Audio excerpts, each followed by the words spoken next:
आपण बघत आहात जबरदस्त रेसिपी। नमस्कार। जबरदस्त रेसिपी मध्ये आपले खूप खूप खूप मनापासून स्वागत आहे। भजे तर आपण खूप खातो आणि वेगवेगळ्या प्रकारचे, पण इथे आज आपण पाल कांद्याचे भजे कसे तयार करायचे ते बघणार आहोत। तर चला मग या रेसिपीकडे वळण्याआधी चॅनलवर जर तुम्ही नवीन असाल आणि चॅनलला सबस्क्राइब नसेल केलं तर सबस्क्राइब करा आणि बेल आयकॉन दाबायला विसरू नका, जेणेकरून येणाऱ्या नवनवीन व्हिडिओचे नोटिफिकेशन तुम्हाला मिळू शकेल।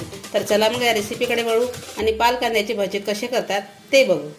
पाल कांद्याची भजे करण्यासाठी मी इथे पाल कांदा घेतलेला आहे अशा प्रकारचा। हा धुवून साफ करून पुसून वगैरे घेतलेला आहे स्वच्छ करून। हा पाल कांदा आपण थोडा थोडा असा निवडू आणि कट करून घेऊ। अशा प्रकारे पाल कांदा असा घ्यायचा आणि अशा प्रकारे कट करून घ्यायचा। हे बाजूला ठेवून द्यायचं आणि याला अशा प्रकारे कट करून घ्यायचं। थोडं मीडियमच कट करायचं, एकदम बारीक नाही, एकदम जाड नाही। पूर्ण कांदा अशाच प्रकारे कट करून घेऊ। मी इथे पाल्याचे कांदे कापून घेतलेले आहे। तर हा जो याचा वरचा भाग आहे कांद्याच्या याचा, तो देखील आपण अशा प्रकारे कट करून घेऊ। कापून फेकून द्यायचं आणि अशा प्रकारे राऊंड मध्ये कट करून घ्यायची। अशा प्रकारे मी कांद्याचा वरचा भाग देखील कट करून घेतलेला आहे। हा याच्यात टाकून देऊ आपण। हे कांदे मिक्स करून घेऊ। त्यामध्ये आपण टाकू थोडे कट केलेले मिरची 2 ते 3, थोडासा कढीपत्ता कट केलेला, पुदिन्याची पानं आहे थोडी सुकलेली ती टाकत आहोत आणि कोथिंबीर। हे ओवा टाकून देऊ क्रश करून अशा प्रकारे।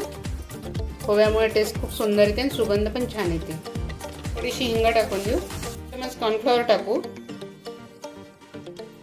अर्धा चमच हळद टाकू। जे टाकलेली त्याच्यामुळे थोडंसं तिखट टाकू, अर्धा चमच। तुम्हाला नको असेल तर नका टाकू। अर्धा चमच जिरे पावडर टाकू, अर्धा चमच धने पावडर टाकू, छोट्या चम्मचने 2 चमच तीळ टाकू, चवीनुसार मीठ टाकू। हे सगळं साहित्य आधी मिक्स करून घेऊ, जेणेकरून याला पाणी सुटलेलं ते पूर्ण माहिती पडेल आपल्याला की बेसन आपल्याला किती टाकायचं आहे याच्यामध्ये।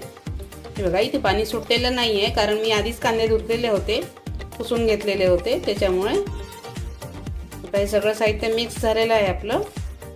त्याच्यामध्ये आपण थोडं थोडं करून बेसन टाकू। आता इथे मी 2 वाट्या बेसन काढून घेतलेलं आहे, पण आपल्याला जेवढं पाहिजे तेवढंच टाकायचं। अशा प्रकारे छान मिक्स करून घ्यायचं। आपण इथे भिजवलेलं नव्हतं, थोडा वेळ असंच ठेवलेलं होतं। तर आता इथे सॉफ्ट झालेलं आहे हे। तर आपल्याला आता किती पाणी टाकायचं यावरून कळतं। तर आता आपण याला पाण्याने भिजवून टाकू। थोडं थोडं पाणी घालायचं, खूप नाही घालायचं, कारण कांद्याची पात जी आहे ती नरम पडते त्याच्यामुळे। असंच मोठं भांडं घ्यायचं, नाहीतर मिक्स करताना प्रॉब्लेम होतो। अशा प्रकारे आपण बॅटर तयार करून घेऊ। हे आता आपलं भिजवून झालेलं आहे। तुम्ही बघू शकता किती दिसत होतं ते कांद्याच्या पातेमुळे मिश्रण, आणि झालं केवढं असं आहे। तर अशाच प्रकारे चिमून जातं, त्याच्यामुळे पाणी सांभाळून टाकायचं। इथे मी 2 वाटीला थोडंसं बेसन वाचलेलं आहे, 2 वाटीला कमी बेसन टाकलेलं आहे। अशा प्रकारे आपलं हे बॅटर तयार झालेलं आहे। एकीकडे तेल गरम करायला ठेवलेलं आहे, ते गरम तेल आपण याच्यात थोडंसं टाकणार आहोत। इथे आपलं तेल गरम झालेलं आहे। असं गरम तेल मी इथे टाकत आहे, अर्धा चम्मच, आणि हे मिक्स करून घ्यायचं आहे। गरम असल्यामुळे चम्मचनेच मिक्स करायचं, तिथं हात भाजू शकतो त्याच्यामुळे। आता हे आपलं मिक्स झालेलं आहे, चम्मच काढून घेऊ। तेल चांगलं गरम झालेलं आहे। आता अशा प्रकारे आपण हे भजी टाकून घेऊ।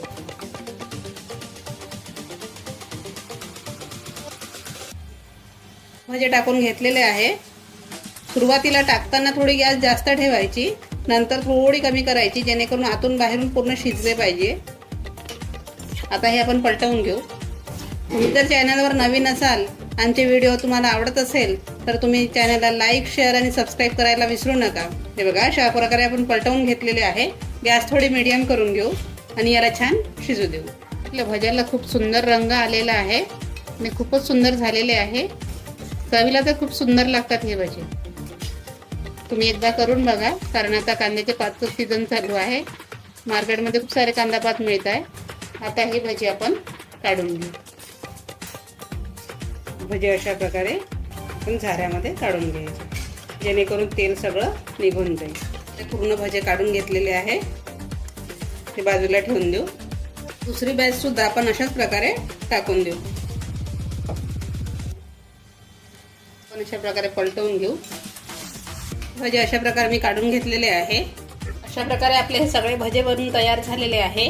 मी तुम्हाला तोडून दाखवते किती सुंदर झालेले आहे हे बघा, इतके मस्त झालेले आहे, अगदी खूपच अप्रतिम, चवीला तर भन्नाट। अशाच प्रकारे तुम्ही पण बनवा, खात राहा, मस्त राहा।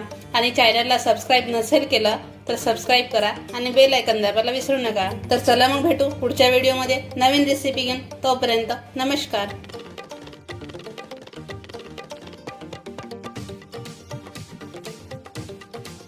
आमची रेसिपी आवडली असेल तर आमच्या जबरदस्त रेसिपी या चॅनलला लाईक करा, जास्तीत जास्त शेअर करा, सबस्क्राईब करा, बेल आयकॉन दाबा, जेणेकरून येणाऱ्या नवनवीन व्हिडिओचे नोटिफिकेशन तुम्हाला मिळू शकेल। आम्हाला दिलेल्या प्रतिसादाबद्दल धन्यवाद।